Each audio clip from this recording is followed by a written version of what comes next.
1517년 10월 31일은 종교개혁의 깃발이 휘날린 역사적인 날입니다.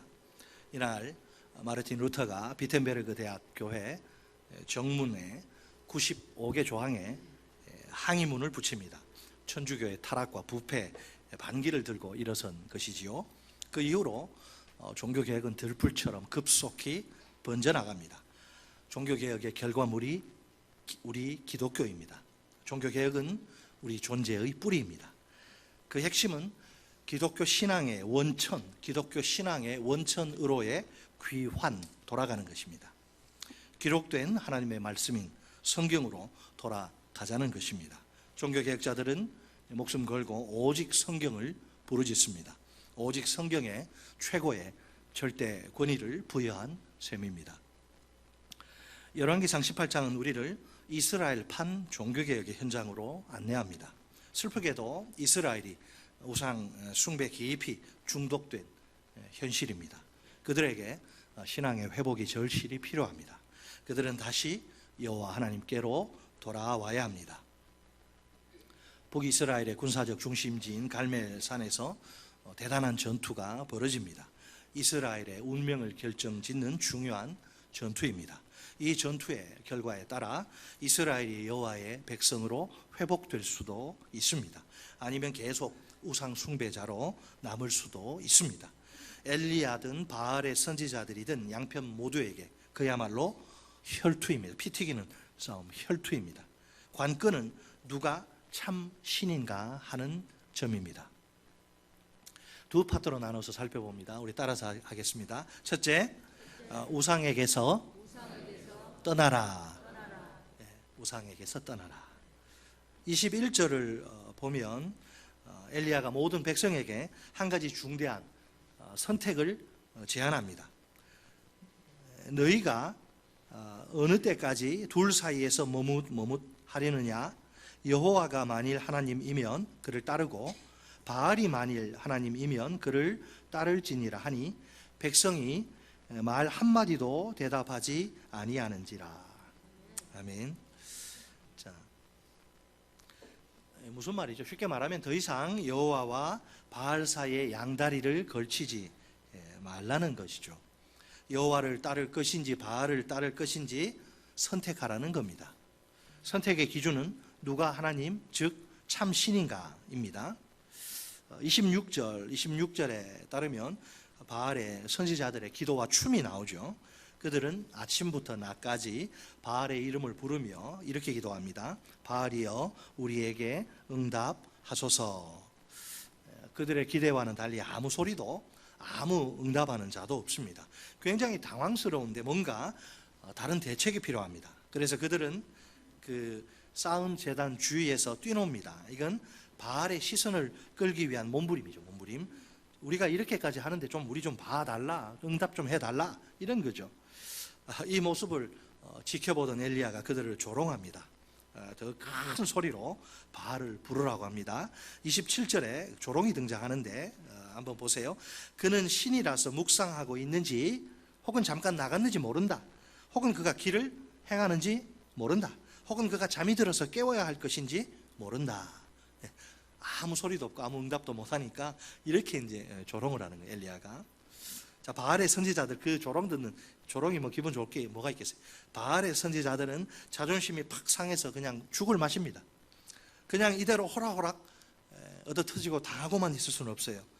큰 소리로 이제 바알의 이름을 막 고래고래 고함 지르면서 목청껏 큰 소리로 바알의 이름을 불러봅니다. 그리고 한 걸음 더 나아가서 그들의 규례를 따라서 피가 흐르기까지 칼과 창으로 몸을 막 그어요. 자해를 합니다. 피가 막 철철 흘리고 아주 비린내가 막 나죠. 자, 하지만 이런 피나는 노력에도 불구하고 달라진 건 하나도 없습니다. 29절 하반절 말씀입니다. 아무 소리도 없고 응답하는 자나 돌아보는 자가 아무도 없더라. 아멘. 바알에 대한 통렬한 고발인데 바알은 무능력 그 자체입니다. 불러 응답하기는커녕 무슨 연기조차 못 피우지 않습니까? 자기를 추종하는 선지자 450명이 동시에 그들 나름의 최고의 도수를 발휘하는데 그런데도 응답하지 않으니 누가 보더라도 이건 처참한 실패입니다. 사실은 지극히 당연한 결과죠. 바알이 하나님 즉 참신이 아니기 때문입니다. 그러니까 정확히 말하면 바알이 응답하지 않았다 이게 아니고 바알은 없다라는 거예요. 바알이 응답하지 않았다 그 정도가 아니라 바알은 나의 존재 자체가 없다. 허상이다. 우상이다. 원래 이스라엘의 지금 문제가 뭐죠? 우상 숭배 깊이 빠졌는데 마비되고 중독됐는데 이스라엘의 문제는 아합 왕과 그의 부인 이세벨의 유혹에 넘어간 것입니다. 바알만 잘 섬기면 행복의 비단길이 쫙 깔릴 줄 알았지요. 이제 와서 보니 그야말로 한여름 밤의 개꿈이었네요. 바알과 함께하는 장밋빛 미래 같은 것은 애초에 없습니다. 바알은 이스라엘 백성들에게 그들이 기대한 풍요와 번영 가져다 줄 수 없습니다. 먹고 사는 문제 해결해 줄 수도 없습니다. 생명과 죽음을 좌지우지할 순 더더욱 없습니다. 오히려 바알은 그를 믿고 따른 그 이스라엘을 파멸의 구렁텅이 속에 빠뜨릴 뿐입니다. 시편 135편 15절로 18절이 고발하는 모든 우상의 정체를 보세요. 열국의 우상은 은금이요 사람의 손으로 만든 것이라. 입이 있어도 말하지 못하며 눈이 있어도 보지 못하며 귀가 있어도 듣지 못하며 그들의 입에는 아무 호흡도 없나니 그것을 만든 자와 그것을 의지하는 자가 다 그것과 같으리로다. 아멘. 사람이 손으로 만든 우상이라서 그 속에 생명이 있을 리가 없습니다. 그러니 아무런 능력도 발휘할 수 없습니다. 이처럼 우상은 참 신이 아니니 절대로 숭배의 대상이 될 수 없습니다. 우리가 어떤 경우에라도 속아 넘어가지 말아야 합니다. 사랑하는 성도 여러분, 스스로에게 이런 질문을 한번 던지시고 대답해 보시기 바랍니다. 오늘 나는 무엇을 가장 소중하게 여기는가? 다시 한 번 더요. 오늘 나는 무엇을 가장 소중하게 여기는가? 우상은 내게 하나님보다 더 크게, 더 중요하게 보이는 것입니다. 하나님보다 더 많이 내 마음과 내 생각을 차지하는 것입니다. 오직 하나님만이 주실 수 있는 것을 줄 수 있다고 속삭이는 것입니다. 온갖 우상들이 넘쳐나는 영적으로 어지러운 이 시대가 아닙니까? 눈에 보이든 보이지 않든 우리를 사로잡는 것들이 우상입니다. 달콤한 목소리로 우리를 유혹하는 다양한 우상들을 보세요.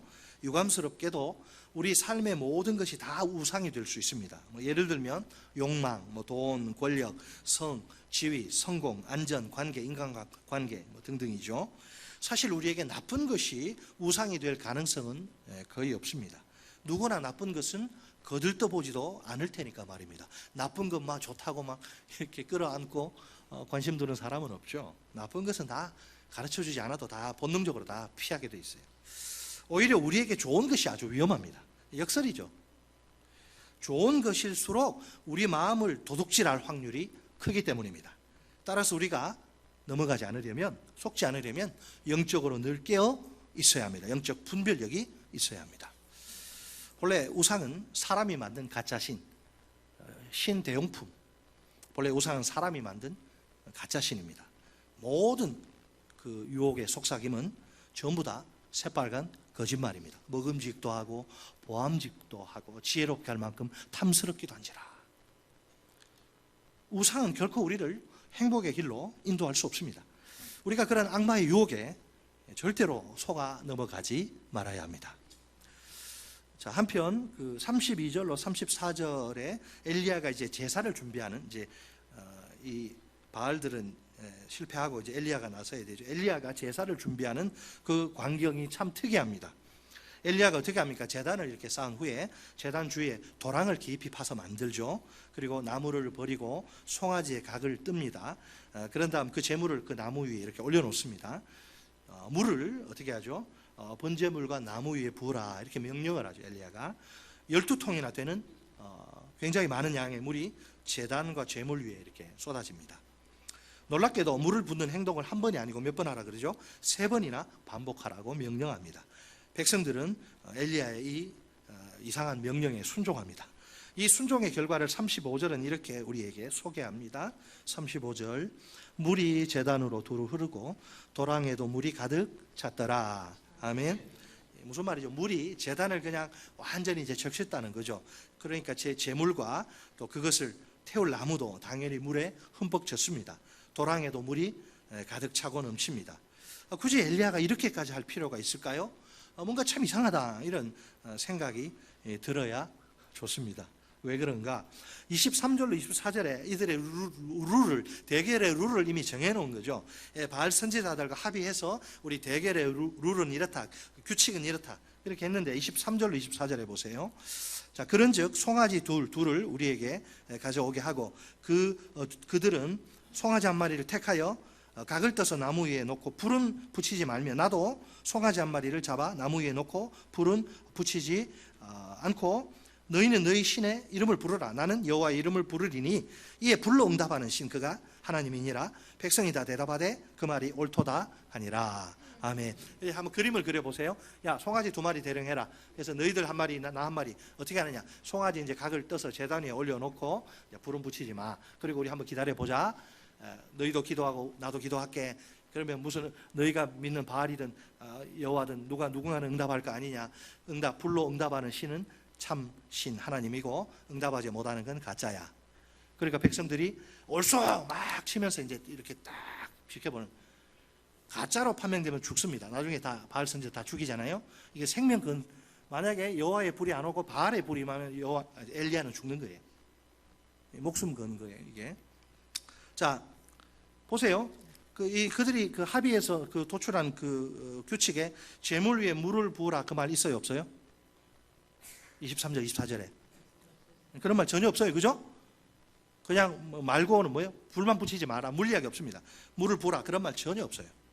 그냥 제물 위에 불만 붙이지 않으면 돼요. 그렇게 보면 돼요, 이제. 바알의 선지자들 합의 조건에 따라 행동합니다. 단순히 그냥 제단 위에 제물을 이렇게 올려놓기만 합니다. 제단이나 제물에 불 당연히 붙이지 않고 물을 붓지 않아요. 자, 그런데 하나님이 불로 응답하시는 그 상황을 가정해 봅시다. 엘리야는 그래도 최악의 경우, 리더는 항상 최악을 생각해야 되는데 엘리야는 그래도 이 최악의 경우까지 대비해야만 합니다. 달랑 자기 혼자뿐이죠. 수에서 절대적으로 쪽수에서 밀리는 상황. 반면에 바알의 선지자만 해도 450, 아세라 선지자 합치면 850명이나 되는데 그들이 그 다수의 힘만 믿고 한 목소리로 막 억지를 부리고 밀어붙이면 어떻게 될까요? 불의 응답을 그 우연히 발생한 사건이라 이렇게 우기는 경우 이거 아니야, 이거 뭔가 잘못됐어, 우리 다시 하자. 자칫하다간 지켜보던 백성들이 옳소 거기 혹하고 이렇게 넘어갈 수 있으니 큰 낭패죠. 엘리야 입장에서는 이런 상황까지 미리 계산해야 된다는 거예요. 그들이 빠져나갈 수 있는 모든 구멍을 다 완벽히 틀어막아야 합니다. 퇴로를 전부 완전히 차단해 버려야 합니다. 어떤 말도 하지 못하도록. 자, 제물이 어떻게 해요? 조금 젖은 게 아니라 아주 흠뻑 젖은 상태입니다. 그죠? 무슨 수로 이렇게 젖은 제물에 불을 붙일 수 있을까요? 인간적인 방법으로는 불가능합니다. 그렇죠? 그 어떤 가능성도 다 이제 차단된 상황입니다. 이런 상황에서 누군가가 불을 내릴 수 있다면 어떨까요? 그가 바로 참 하나님이십니다. 이제 확실하죠? 어떤 핑계도 댈 수 없잖아요. 물 안 붓고 그냥 생나무 하다가 우연히 됐다 그렇게. 물까지 부어가지고 탈 수가 없는 거예요. 엘리야의 소망은 뭐죠? 엘리야의 소망은 딱 하나밖에 없습니다. 온 이스라엘 이 백성들 눈치 보고 있어요. 지금 눈치 작전. 바알도 섬기고 여호와도 섬기고. 지금 이제 완전히 그냥 아주 초긴장 상태로 이렇게 이 대결을 지금 수많은 눈이 다 지켜보는데 엘리야의 소망은 하나. 온 이스라엘 백성에게 여호와가 참 하나님이심을 확실히 보여주고 싶습니다. 그 누구도 감히 이제 더 이상 부인할 수 없도록 말입니다. 누가 어떻게 완전히 물에 젖은 그 제물에다가 불을 붙일 수 있단 말입니까? 만약 그 젖은 제물에 불이 붙는다 그러면 그것은 기적이죠. 이런 기적은 우연의 일치로는 절대로 발생할 수 없습니다. 게다가 사람이 조작할 수도 없는 노릇입니다. 그러니 모두가 하나님의 초자연적인 역사라고 인정할 수밖에 없습니다. 자, 따라서 하십니다. 둘째, 하나님을 따르라. 자, 우상에게서 어떻게 하고? 떠나야 되고 하나님을 따르라. 하나님을 따르기 위해서는 우상과 함께 할 수 없습니다. 우상은 떠나서 하나님을 따르라. 이제 갈멜산 전투를 승리로 이끈 엘리야의 기도를 보세요. 우리 다 같이 본문 36절, 37절 한 목소리로 읽겠습니다. 36절, 37절 시작. 저녁 소재 드릴 때에 이르러 선지자 엘리야가 나아가서 말하되 아브람과 이삭과 이스라엘의 하나님 여호와여, 주께서 이스라엘 중에서 하나님이신 것과 내가 주의 종인 것과 내가 주의 말씀대로 이 모든 일을 행하는 것을 오늘 알게 하옵소서. 여호와여, 내게 응답하옵소서. 내게 응답하옵소서. 이 백성에게 주 여호와는 하나님이신 것과 주는 그들의 마음을 되돌이키심을 알게 하옵소서. 아멘. 아멘. 첫째, 엘리야는 오늘을 강조하네요. 오늘을 강조하죠. 36절 맨 마지막 보면, 자, 언제 알게 해달라? 오늘 알게 하옵소서. 하나님은 오늘 결정적으로 응답하셔야 합니다. 오늘 이스라엘 백성들의 마음을 돌이키셔야 합니다. 차일피일 미루셔도 괜찮은 일이 아닙니다. 그렇게 우상 숭배하다가는 다 망하니까 이스라엘의 영적 상황이 그만큼 절박하기 때문에, 그들이 지금처럼 우상 숭배자로 계속 살아서는 망하기 때문에 오늘 당장 그들은 우상 숭배의 자리에서 떠나야 합니다. 오늘 즉시 하나님께로 돌아와야 합니다. 둘째, 엘리야는 하나님의 은혜만을 의지합니다. 뭐라고 두 번 기도하죠. 여호와여 내게, 37절 앞에 37절 처음, 여호와여 내게 응답하옵소서. 내게 응답하옵소서. 자, 이스라엘 백성들 스스로의 힘으로는 그 마음을 돌이킬 수가 없습니다. 부패할 대로 부패한 그런 마음이 아닙니까? 그런 마음으로 하나님께로 돌아오는 것은 불가능합니다. 오직 하나님만이 사람이 할 수 없는 이 일을 하실 수 있습니다. 하나님의 은혜가 그들에게 풍성히 부어지면 가능합니다. 셋째, 엘리야의 기도에는 초점이 있습니다. 초점, 어떤 초점이죠? 응답하소서 그 뒤에, 자, 이 백성에게 뭘 알게 해달라고요? 이 백성에게 주 여호와는 하나님이신 것과, 그죠? 주는 그들의 마음을 되돌이키심을 알게 하옵소서 하고,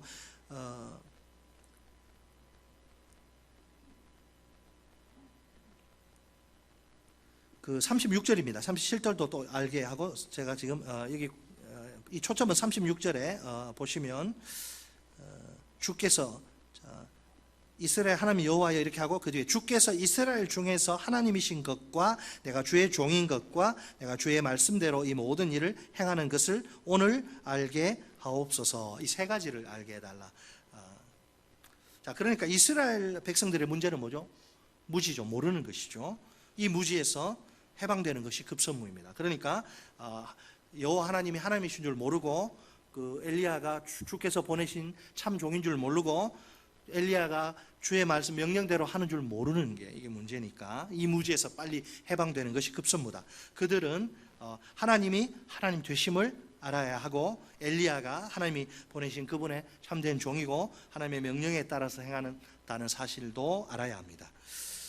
자, 엘리야의 기도에 대해서 과연 하나님 어떻게 하실까요? 과연 엘리야의 기도에 대해 하나님이 즉각적으로 응답하십니다. 우리 다 같이 38절 말씀을 한 목소리 읽겠습니다. 38절 시작. 이에 여호와의 불이 내려서 번제물과 나무와 돌과 흙을 태우고 또 도랑의 물을 핥은지라. 아멘. 마침내 드디어 여호와의 불이 엘리야의 제물에 임합니다. 하나님이 엘리야의 기도에 어떻게 응답하셨어요? 불로 응답하신 것입니다. 여호와여 내게 응답하소서. 내게 응답하옵소서 이렇게 했는데 엘리야의 기도에 불로 응답하신 거죠. 이것이야말로 하나님이 살아계신 참 신이시란 결정적인 증거입니다. 자, 하나님의 승리가 얼마나 확실하고 완전한가요? 하나님의 불이 태운 건 번제물과 나무만이 아니죠. 돌과 흙도 다 태워버리고 심지어 도랑의 물까지 바닥이 보일 정도로 싹 핥아버릴 정도입니다. 참으로 하나님의 강력한 불입니다. 얼마나 놀라운 응답의 역사란 말입니까? 불이 얌전하게 온 게 아니고 얼마나 강하게 임하였던지 다 타고 물까지 다 핥아버릴 정도니 이게 기절 초풍할 노릇이죠. 이 기적 앞에서 이스라엘 백성들이 제가 생각할 때는 소름이 막 돋았을 것 같아요. 그런 이야기는 없는데 그렇게 알고 우리 봅시다. 별로 안 놀라시네. 저 그 있었으면 저는 소름 돋을 것 같아요. 물까지 여러분 불이 할 테니. 자, 이 기적 앞에서 이스라엘 백성들이 보인 반응은 뭘까요? 반응을 보이죠, 당연히. 우리 다 같이 39절 말씀을 한 목소리로 읽겠습니다. 39절 시작. 모든 백성이 보고 엎드려 말하되 여호와 그는 하나님이시로다. 여호와 그는 하나님이시로다 하니 아멘. 어떻게 해요? 엎드려. 자, 엘리야가 뭐라 그랬죠? 여호와여 내게 응답하옵소서. 내게 응답하옵소서. 두 번 기도했습니다. 백성들이 뭐라 그래요? 기적을 보고 여호와 그는 하나님이시로다. 여호와 그는 하나님이시로다. 두 번 기도하고 두 번 고백하고. 그동안 어떻게 보면 좀 두 마음을 품고 아주 그냥 어정쩡하게 살아온, 양다리 타면서 살아온 이스라엘 백성들입니다. 솔직히 말해서 바알 눈치도 봐야 되고 여호와 눈치도 봐야 되고 얼마나 피곤해. 신앙생활이 재미가 없어요. 그냥 따분하고 그냥 종교적 그냥 의무처럼 이렇게 하고, 이 사람들이 얼마나 이렇게 하면 좋을 줄 알았는데 좋은 거 하나 없습니다. 마음속에 그 두 주인이 늘 경쟁하니 이게 얼마나 불편하겠어요. 그들은 바알과 여호와를 동시에 섬기죠. 비중은 잘 모르겠습니다. 주로 좋게 해석하면 주로 여호와를 섬기고 또 가끔 이렇게 바알을 섬기고. 자, 하지만 이제는 마음의 결정을 딱 내렸습니다. 그래서 여호와 하나님을 선택합니다. 도대체 무엇이 그들의 마음을 돌이키게 한 것일까요?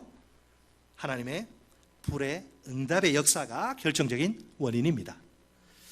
자, 이 기적을 목격한 즉시 그들은 참 하나님이 누구신지를 분명히 압니다. 아무 능력도 행할 수 없는 바알이나 아세라가 아닙니다. 불로 응답하신 여호와, 그분이 참 하나님이십니다. 아울러 그들은 누가 하나님의 진정한 종인지도 확실히 압니다.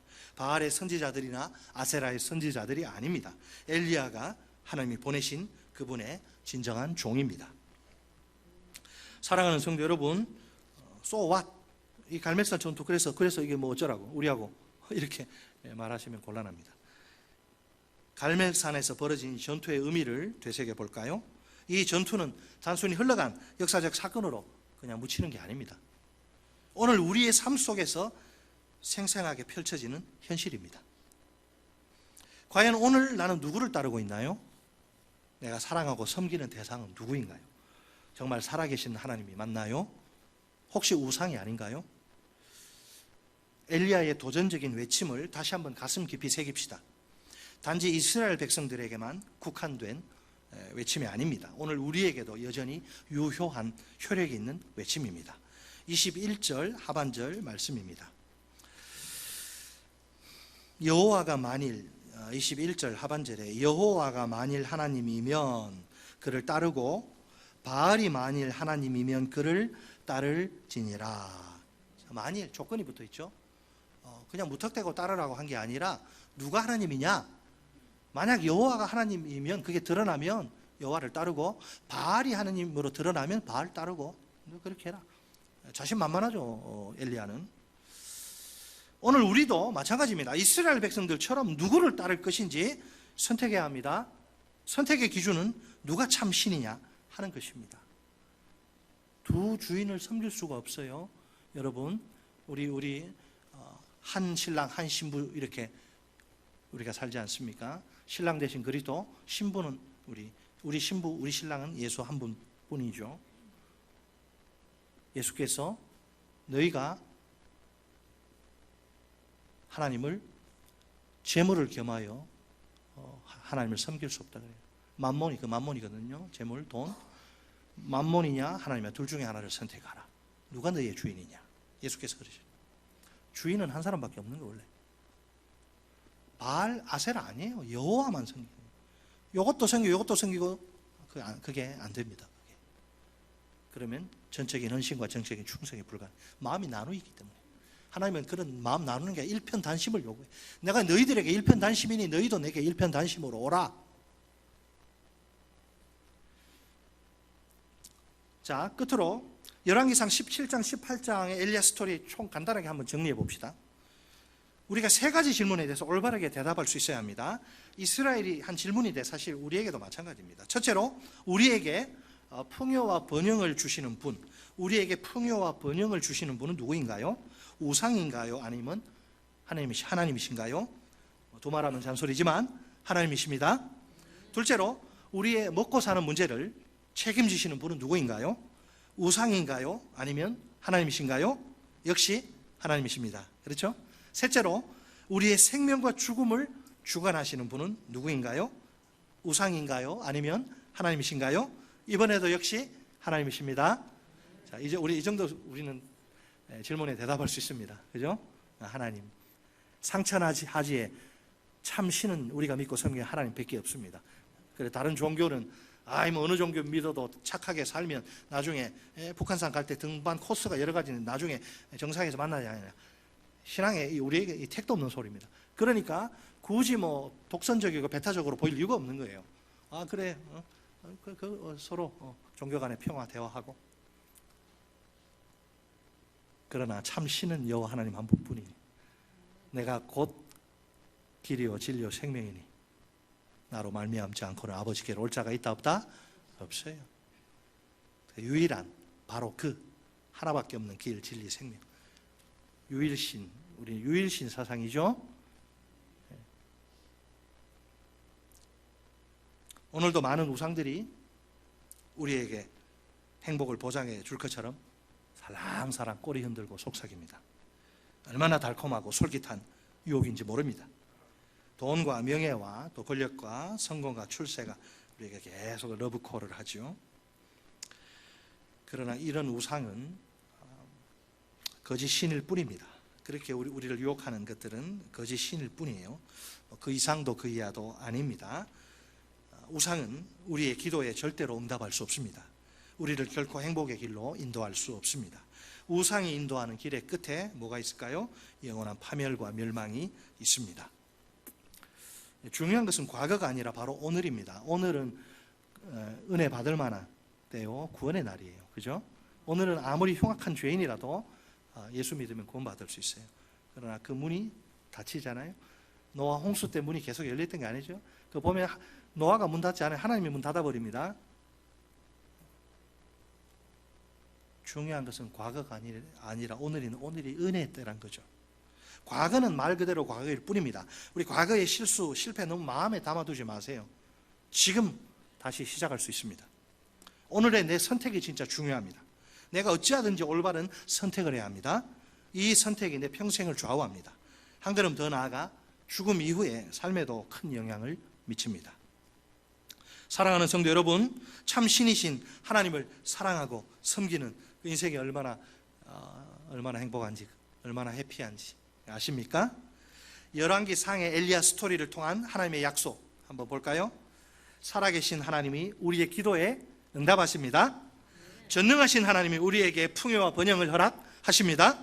신실하신 하나님이 우리의 먹고 사는 문제를 책임지십니다. 참 신이신 하나님이 우리의 생명과 죽음을 주관하십니다. 약속. 솔직히 이 약속만 생각해도 내가 이 약속의 수혜자잖아요. 이 약속만 생각해도 가슴이 막 벅차오릅니다. 우리가 이 약속의 성취를 이 땅에서 누리며 살 수 있다니요. 이것이 바로 예수님이 약속하신 풍성한 삶, 곧 행복한 삶입니다. 자, 이 행복을 누린 사람들이 많습니다. 이 행복을 누린 사람들에겐 공통적으로 아름다운 고백이 있습니다. 성경 속에 등장하는 대표적인 두 인물의 고백에 우리 귀를 기울여 봅시다. 먼저 다윗의 고백. 감이 오시죠? 여호와는 나의 목자시니 내게 부족함이 없으리로다. 내가 왕으로서 세상 모든 사람들이 부러워하는 돈과 명예와 권력을 신물나도록 내가 누려보니 내 인생 살만했더라. 천만에. 다윗의 행복의 근거는 하나밖에 없어요. 여호와가 살아계신 하나님이 내 목자시니 내가 행복하다. 다음은 아삽의 고백입니다. 눈물 나는 고백이에요. 저는 이 고백을 대할 때마다 눈물이 나요. 너무나 부끄럽고. 하늘에서는 주 외에 누가 내게 있으리요? 땅에서는 주밖에 내가 사모할 리 없나이다. 하늘을 보고 땅을 보아도 내가 최고로 사랑하는 내 최고의 베스트의 존재는 주님이시다. 만약 이 두 사람의 고백이 전부라면 곤란하겠죠. 우리는 뭐예요 그러면? 우리도 똑같이 이분들이 믿었던 하나님 믿고 이분들이 섬겼던 하나님 똑같이 섬기는데 이 두 분만 이런 고백하고 우리가 못하면 안 되겠죠. 우리 하나님을 사랑하고 섬기며 사는 내게도 고백이 있어야 합니다. 우리 모두 지금 즉시 당장 모든 우상에게서 떠납시다. 참 신이신 하나님만 선택하고 따릅시다. 이 선택과 순종이 우리를 영원한 생명으로 인도합니다. 우리에게 인생의 참된 행복을, 풍성한 삶을 선사합니다. 내가 올바른 선택으로 말미암아 영원한 생명의 소유자가 되어야 하지 않을까요? 인생의 참된 행복을, 풍성한 삶을 예수 안에서 누려야 하지 않을까요? 다윗처럼 아삽과 같이 가슴 뛰는 고백을 하나님께 바쳐야 하지 않을까요? 하나님이 이 시간 우리 각자의 마음 문을 두드리십니다.